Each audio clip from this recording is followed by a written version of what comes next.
Shane Van Gisbergen. It has been a brutal start to the year for him. Here's what he had to say on the race. Get yourself a quick read of that. But yes, let's talk about his day at Talladega. Talladega Superspeedway. It's the biggest oval on the calendar. I have my conversion sheet. You can't see it here. This is during a live stream, by the way. So we cut out 10 minutes of a live stream to talk about SVG's day, do like a breakdown, recap, whatever you want to call it.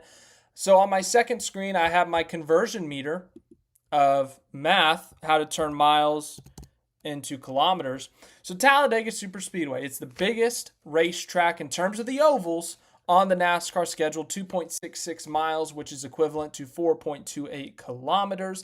SVG has raced here twice in the Cup Series already. He finished 28th last spring with Colleague, and he finished 15th in the fall, once again with Colleague. It's the third Superspeedway race of the season. The Superspeedway races, the modern era, or not the modern era, the next-gen era, it requires a lot of fuel saving, which is not going full throttle. But when you go full throttle, you're flooring it. You are literally flooring it for the entire lap.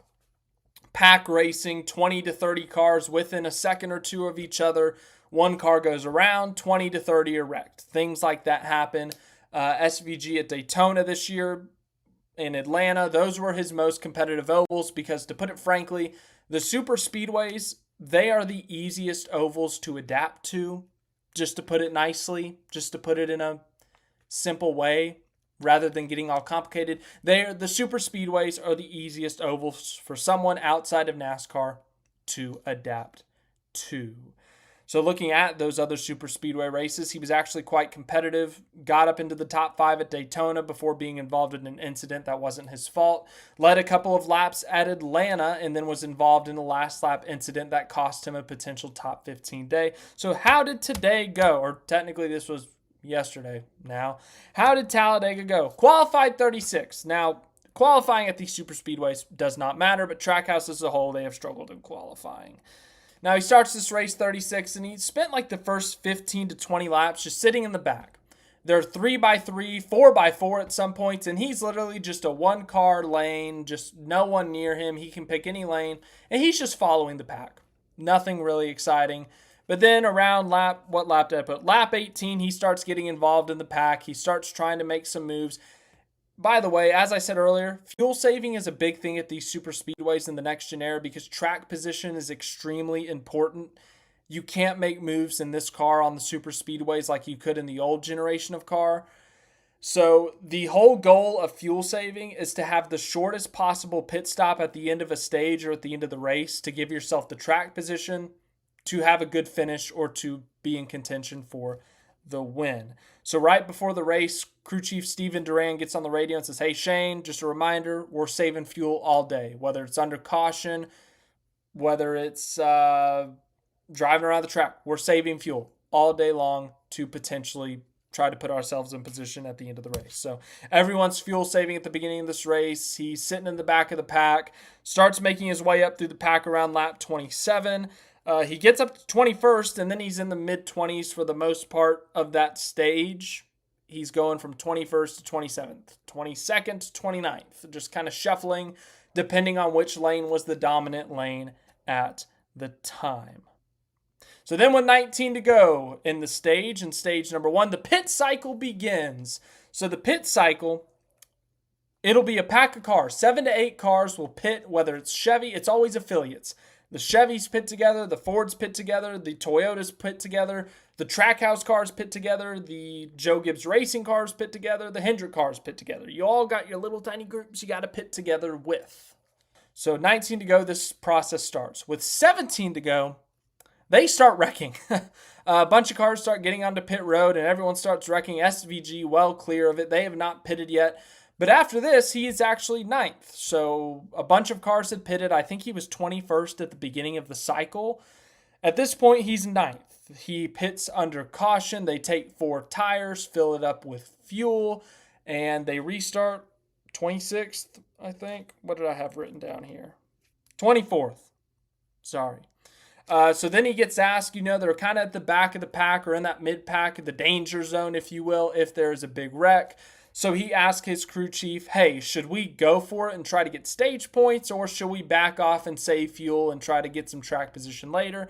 They said, hey, go for it. Let's try to get some stage points. And well, that strategy got killed quickly because on turn 2 of the restart, the leaders started wrecking, and there's nothing you can do. At this point, you can't even make a move for position. So they decide to come in, pit, get some more fuel, top off. They're already at the back of the pack. Why not?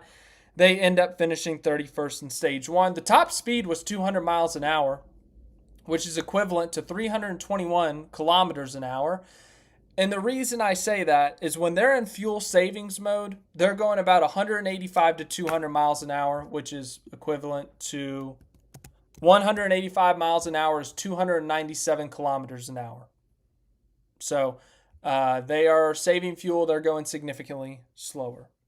So at the end of stage 2, they decide to come back in, pit, but this is where the track position thing comes in.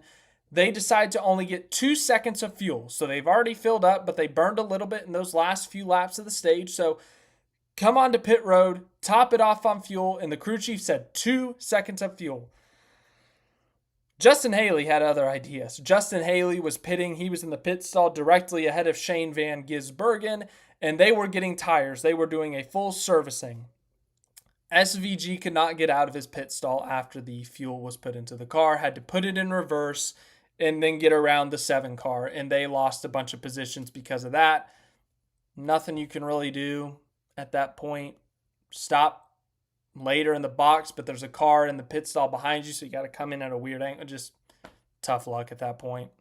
So they actually ended up restarting P18, so not too bad. By lap 75, he actually made his way into the top 10. His line, I swear, man, he just got on that top line and just did whatever that line did. I was staring at Chase Elliott's back bumper and Alex Bowman's right side door for 45 straight minutes, I think. I almost went insane, but anywho. He was up into the top 5 by lap 80. Crew chief comes on the radio, says, hey, we're about 6 to 10 laps short of making it to the stage end. Everyone had to pit, so that didn't really matter. With 89 laps to go, he got shuffled back a little bit, and they ended up being in the 20s, so they fall back to where they were early in this race, kind of that 21st to 28th range in a sense, and he was able to make his way back up into the teens for a bit, and then the green flag pit stops come again. And as I noted earlier, SVG did not make a green flag pit stop in stage number 1. He got lucky with a caution, and they were able to pit under caution. No need to come onto pit road during the green flag. Well, here's the thing about Talladega and pitting under green. It's not like Texas, where you're in the middle of a turn. It's not like Martinsville, where you're already going really slow, and so you just got to keep braking.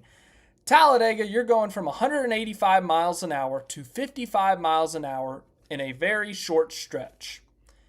You're allowed 5 miles an hour of speeding, so you can go up to 59.999999999 miles per hour. I think you can even go 60 even, but if you go 60.001, that's speeding. That is a speeding penalty.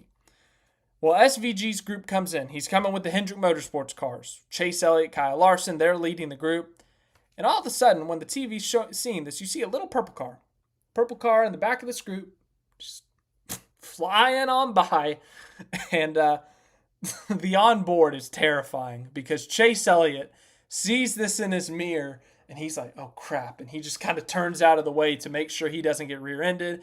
If you're on SVG's onboard, you see Kyle Larson go flying by the other way. And I don't know if this telemetry is accurate, but the HBO Max onboard, they have the throttle input, they have the miles per hour, they got the gear. If that input is lined up with the actual camera, and once again, I don't know if it is, it could be completely wrong, SVG was going 111 miles per hour when the max you can go is 60. He was almost doubling the speed limit. That is how, sometimes speeding, you can't even tell if someone's speeding because you're going 0.001 over. And it's like, okay, that's a speeding penalty. You can't tell. But sometimes in instances like this one, when someone just goes flying onto pit road, you can tell. And once again, that telemetry could be wrong. He could have been going 75 or something.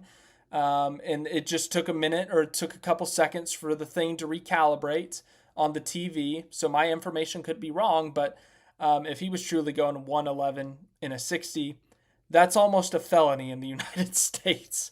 Not on NASCAR, but like on the streets. Like if the road down the street from me is 50, if I'm going 100, that's a felony. Anywho, we're not here to talk about the United States legal talk. But that killed their day. Unfortunately, he had to come back down pit road. Got down pit road the second time, much better. But they lost the draft at that point. They were all by themselves, and they're going 20 miles an hour slower than the field. He gets lapped. And when you get lapped at Talladega, you can usually get that lap back because a crash or an incident happens, and you're the lucky dog, or you get the wave around because tires don't matter. But in yesterday's instance, we went caution-free in stage 3. So SVG ends up finishing 1 or 2 laps down, ends up finishing on track 31st. There were 2 disqualifications, so he finishes 29th as we come over here. And the brutal start to the year just continues. We go to his stat profile here. Well, let's go to the points first. I'm on Xfinity results. I'm going to go standings here. Yeah, he's second to last out of the full-time drivers. He's got 1 top 10. It was at COTA. He's led 25 laps at least, so the majority of that was at COTA. 3 DNFs on the season, and when we go to his race-by-race results, yeah. I just realized I forgot to check when I started this thing. Anywho, it's not pretty. 33rd at Daytona, 23rd at Atlanta. Now, those were incidents that he did not cause. 6th at COTA. All right, really good points day. 31st at Phoenix, 34th at Vegas, 32nd at Homestead, 34th at Martinsville, 20th at Darlington, okay, solid, 38th at Bristol, 29th at Talladega. Yeah, it's been a really bad start for SVG, whether it's someone else getting caught up in the shit early on. Getting caught up in someone else's stuff, as he always says. Whether it's shooting themselves in the foot like Talladega and Martinsville, or whether it's just they don't have speed, or it's SVG's first time to a track in a Cup car, and it's a really tough track to learn in a Cup car like Vegas and Homestead. Like, I guess Vegas, it was his second time there, or second time there in a Cup car, but Homestead, very difficult track to learn in a Cup car for the first time considering his background. Just nothing has gone right for them at the beginning of this year, whether it's all those different ways I said. So, yeah, that's it. There you go. SVG recap. First time we've done one of those since March. Texas next week. Texas will be a tough one. I'll admit, that's a really tough track to learn. It's a completely unique, it's its own monster. It's got 2 different sets of turns. Beat up banking. If you hit a bump at the wrong time, you will wreck. We saw it a lot last year. So next week could be rough, but Kansas and Charlotte should be better, hopefully. Anywho, thanks for watching this video. I hope you enjoyed it. I got to get back to the live stream here. We got some Monday picks to make.